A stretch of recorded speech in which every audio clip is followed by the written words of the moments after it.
So this is the painting you saw in the thumbnail. It is a 44 by 46 inch original oil painting called Tractor Crash at the Ethereal Foot Spa, and I'm going to take the rest of this video to show you exactly how I made it. Alright, so I'm just going to be super boastful for about 30 seconds here and let you know why my channel is unique and why you should watch this video. My name is Steve Schmiller. I've been a full-time professional artist for about 12 years or so. In that time, I've been able to be pretty much completely independent, so that means I get 100% of my sales. I've been able to sell 100% of the artworks that I've ever made, including paintings and drawings, and I've been able to do that self-taught, so I had no student loans as well. No commercial work, no commissions, doing exactly what I want. So the way that I've been able to do that, I believe, is by just being obsessive about skill development and putting all my time into that. So that being said, let's roll up our sleeves and get to work. Woo!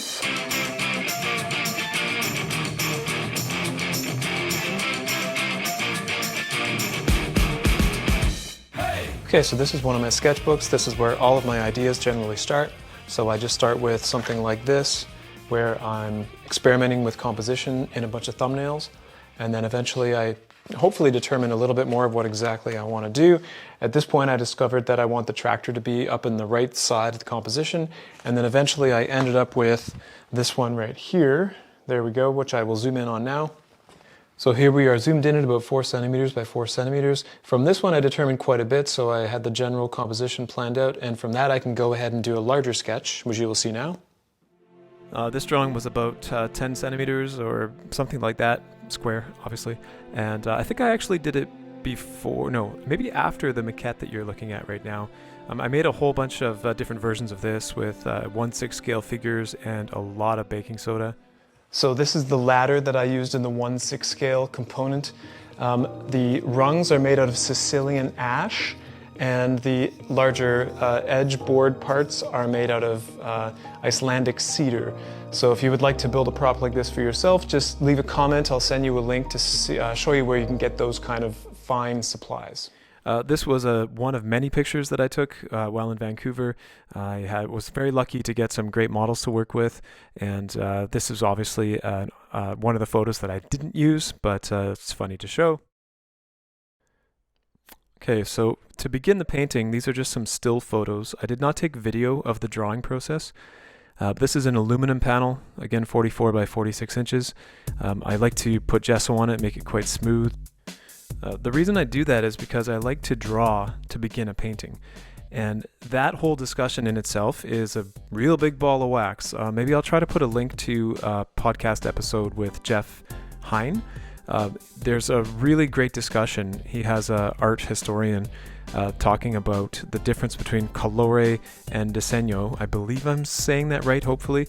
Those are Italian terms, and there's really kind of two main ways to think about drawing. I mean, you know, we want to simplify everything, but two ways, there's obviously way more than two ways to start a painting, but you can think about the disegno like the design of actually drawing first, kind of like going back to Albrecht Dürer from, you know, around 1500. It's kind of the idea that the design, the original design, is the most important thing first and foremost, and then the color is just like an added bonus. Whereas with a lot of especially more modern painters, you know, especially John Singer Sargent, people like that, once you get to that time period, people are really trying to capture the light and forget about all the extra little details. That way can be a lot quicker as well, but I find that type of work really starts with a different mindset completely. What people are usually doing with the alla prima kind of colore type of method, where they're trying to capture the light first and foremost, is they're starting with actual life models in front of them, or direct from photo reference, so like taking a photograph of a beautiful landscape or a beautiful model in the golden hour sunlight or something like that, and then they're trying to represent that in the color of the light and all that kind of stuff, and the mood and the atmosphere, without any extra details at all. That to me is really the process of finding your inspiration from nature, from life, from things around you. Whereas I want to find my inspiration from inside of my own mind. And in order to do that, I have to design the composition from scratch. So even though I take all of those photos to use as references, I'm also changing them a little bit, changing proportions, redesigning. I'm kind of like getting my hands right into the composition and changing as many things as possible to design it and make sure that I really love the original feeling of it before I start painting. All that being said is really kind of a philosophical stance. I mean, it's really my treatise in a way that I really want to show people something they've never seen. I just personally don't feel interested in taking a photograph and then pretty much using that as like 100% of the inspiration, or going and seeing something that we've put in front of us or that anyone could have in front of them and then representing that thing with oil paint. That's great. There's a lot of interesting challenges to that. That's kind of its own thing altogether. But I really feel that there's a lot of painters in that world that kind of don't really understand the more creative aspects of designing the work first, where it has to be an original creation to show people something they've never seen. It's an entirely different skill set, and in my opinion, it's actually 1,000 times more difficult to design something that no one's ever seen before than it is to see a beautiful sunset and then get a beautiful woman to stand in front of it, take a picture of it, and pretty much just copy that. It's now time for a word from my first YouTube video sponsor ever, Scrumstead Farms Pigment-Free Artist Paint.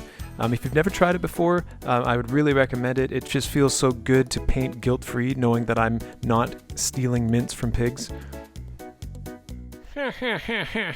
Aren't I so funny?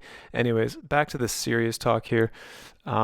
This is not a standard underpainting. What I'm doing is kind of doing a ebosh, working in color and just working with the pigments that are faster drying, even though they are in color. So I'll talk about that more, but I just want to share the actual model of the ethereal foot spa. This is the 1/6 scale ethereal foot spa that I built as a prop. Some of the boards are Peruvian mahogany, and some of them are Lithuanian oak. And a couple of them were just free stirring sticks that I got from Home Hardware. But again, leave me a comment and I will send you a link so that you can buy exactly the same fine supplies. So back on the subject of pigments, I'm a big advocate of learning what all of the original oil paint pigments do. I mean, it's the same pigments you'd use with the other mediums as well, but just knowing which ones are naturally fast drying, which ones are slow drying, which ones are transparent, which ones dry with a slight bit of a gloss to it, and which ones dry really, really matte. If we know that, we don't have to use mediums. The toughest way to do that, I guess, is that you have to buy extra pigments. So for example, I have cobalt yellow, which is very expensive, but it's one of the fastest drying yellows that I know of, just the way that it is. It is a heavy metal, so of course don't eat it. But if I use a combination of that with a little bit of Prussian blue, then, for example, I've got some kind of a green, and Prussian blue is very fast drying, cobalt yellow is very fast drying. I've got a green that dries super fast, and then I don't have to add any fast drying mediums to it, because that's a big mistake, by the way. If you have a slow drying pigment like cadmium and then you want to make it dry faster, and then you add a bunch of medium to it, what you're doing is you're really changing the characteristics of that paint, and you're usually adding a lot of gloss, and you're also working with a toxic material that you need a lot of studio ventilation to use. And so speaking of mediums, at this point in the video I'm getting into the final color layer, and there is one medium that I do add, and that is stand oil. Stand oil is just polymerized linseed oil that's heated to a certain temperature, and then it makes it dry kind of glossy and also dry a little bit slower, and apparently dry with less yellowing characteristics, so it's a win-win in every way. I think some people don't like it because it has kind of a sticky feeling to it, kind of like honey, but I really, I'll put up with that for what it does in the end by giving a little bit more of a gloss. It allows the dark areas of my painting to continue to look like they're still wet the day that I painted it, and months and years later, without relying on varnish to do that for me. So while working on this portrait part, especially once I get back to the edges, another thing that's really big for me is soft edges, but at the same time, it's kind of a beautiful contradiction because I also love detail. And if we know anything about blur and how edges work, we know that the more that something is soft, the more it just becomes a big blur. and then you have no detail. So that's kind of a beautiful contradiction. I love the fact that I want to have detail but also have soft edges, so in a way I'm really calculating my edges to be pretty soft but not as soft and blurry as they could possibly be.